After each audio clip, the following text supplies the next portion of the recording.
વિભિન્ન સરકારના વિભાગો દ્વારા રાજકોટ મહાનગરપાલિકાને પાણી પૂરું પાડવામાં આવતું હોય છે.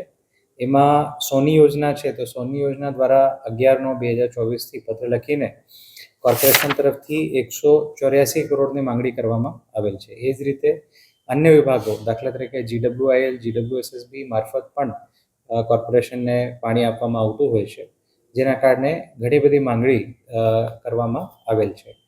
એવા તમામ કિસ્સાઓમાં રાજકોટ મહાનગરપાલિકા દ્વારા સરકારશ્રીને વિનંતી કરવામાં આવે છે કે સિન્સ આ પાણીનો ઉપયોગ જાહેર હિતાર્થે લોકોને સબસિડાઇઝ રેટમાં પાણી આપવા માટે કરવામાં આવે છે, તો અમે આ જે રકમ છે એને માફ કરવા માટે સરકારને વિનંતી પત્ર લખેલું છે.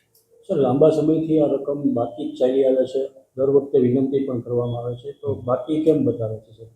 હા, અત્યારે સરકારશ્રી આ બાબતે આ રકમને મોકૂફ રાખવા બાબતે નિર્ણય થયેલ નથી અને રાજકોટ મહાનગરપાલિકામાં અત્યારે જે માંગણી છે અને જે લોકોની રિક્વાયરમેન્ટ છે એ પ્રમાણે ઘણું બધું સપ્લાય કરવામાં આવે છે, પરંતુ સંપૂર્ણપણે આ પેમેન્ટ કરી શકીએ એવું શક્ય જણાતું ન હોય, અમે આને મોકૂફ રાખવા માટે વિનંતી કરેલ છે.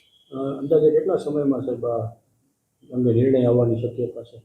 એ સરકારશ્રીનું ડિસિઝન છે. એ બાબતે અમે ન કહી શકીએ, અમે ફક્ત વિનંતી સરકારશ્રીને કરી શકીએ.